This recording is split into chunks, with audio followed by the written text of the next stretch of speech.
All clear. No way, that's minimum speed. Yeah, they're talking about it, bud. Go get that next one, man. Caution's out for debris. Yeah, okay. Just need to get to the middle, 3 and 4 better, and get off the corner straighter. I can't fix it all in here. Caution's out for debris. I'm sure there's a piece somewhere, TJ. Wow. They do shit. How far? They're talking about oil everywhere. Well, I mean, there ain't, but I imagine they might be talking about it. What is your, I have to go into the transporter and talk to Mike Helton and see how ticked off he is story? Well, I've been in there a few times, but the first time that I got called in there was at Bristol. I think it was around 2003. When you spun on purpose? No. We had, that was a phone call. But we had a pretty good car, and there was a long caution with probably 10 laps to go. And I was on the radio raising hell about how long the caution was, and we needed to get going green so I could have an opportunity to advance my position. And I was just complaining, and Tony Sr. was my crew chief at the time. He was complaining. And so they called us to the trailer after the race. And we walked in there, and we're walking into the trailer thinking, we got this. You know, this is pretty stupid to have all them caution laps. We got a good argument. And there wasn't nothing on the track, obviously, from my vantage point. And so we get in there, and as soon as we sit down, me and Tony start to argue our case. And the first lesson I learned is when you go in the holler, you don't talk unless somebody asks you a question.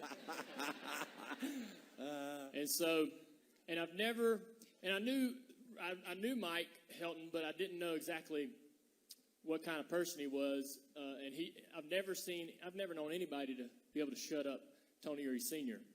And so when Mike was able to, put a cap on him, I knew that Mike was a pretty powerful dude. So when I'm looking at Tony Sr., I'm like, damn, he's paying attention. I better pay attention. This is pretty serious. I didn't think we were in that big of a trouble, but as the redder Mike got and the more he was screaming and cussing at us, the more I started to realize how bad, how messed up we were and how I should stay off the radio. And so, that was and I've been up in there before and after that, but that was the first time I really realized how serious that situation is. And they grab you by the collar and straighten you right out. It didn't take long for us we were straight and narrow for the rest of the season. 47 right with you here. 5 seconds back to the 19 behind them. They're talking about debris in turn 12. 11 or so. There's another turn. I don't know, that's what he said. Keep digging. No damn debris out here. Got a hell of a race to lead. Like, was there a moment where you felt like, man, that was a hell of a lesson I just learned? The first one I got was we were in Japan, and I was driving the Coke car. Dad was driving the Coke car, and I thought I was a lot better than I really was. And so we're coming off of turn 4, I think, and it's like 8 laps to go, and I got some new tires. I'm trying to get everything I can. I passed him, and I run him in the wall off of 4. And we kind of both hooked fenders, and it almost wrecked me, and then he pushed me all the way down a straightaway. And I passed a couple more cars and ended up finishing in front of him. And I came in. We had these little trailers we were changing clothes in. They didn't really have a garage or anything. And I walked in. Me and him were sharing this big trailer. And I walked in there, and he's sitting down taking his shoes off. And I sat down, and I was really happy because I think I finished like 6th or 7th. First Cup race. I was racing with Jeff and all those guys. And he I had my head down taking my shoes off, and he threw a shoe at me. He didn't say a word the whole time I walked in there, and he threw a shoe at me, and it must have been going 100 miles an hour. And it hit the wall behind me and knocked a hole in the wall. And he was pissed. We had stole a set of tires from his pit stall in the middle of the race. Me and Tony Jr. needed some tires. Nobody could pit that last stop, a bunch of guys used all their tires up, and he had an extra set, and he was sort of, you know, he was done, really, like 50 laps into the race. He was like, whatever. And so they didn't come and get that last set of tires, and we stole them out of their pit and put them on our car and passed him and ran him in the wall, and he was really pissed off about that. So we didn't sit next to each other on that 13-hour ride home. I'm talking about our right front tire. Our right front. Oh, well, if we were running modified, that'd be good.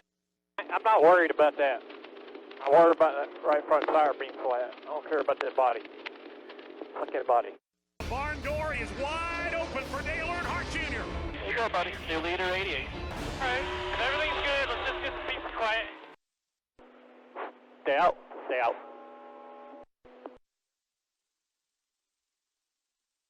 Awesome. The last motherfucker on tires. That's going to be a lot of fun. Time. Pit this time. We'll have to come around the 48. Damn it. I don't want to. Okay, keep going. We'll go one more. Yeah, I was just running along straight there and got hooked. Palminar's pissed off and acting like like I did something wrong there. Yeah, I've been driving a damn dump truck for 2 weeks, man. I don't know what's going on, but it's frustrating because even when we get the car freed up and too loose, it's still pushing. Holy Woo! That was crazy. There you go, buddy. Long time to go. 17 use them tires. Earnhardt Jr. is the other car involved. Got hit in the right side. All the tires were up. I just could see out the doors, so I know the doors missing. Who was that? That's a lot of damn foam back there. Man, the 6 spun and the 83, he caught like right behind the left front tire and peeled the whole door off.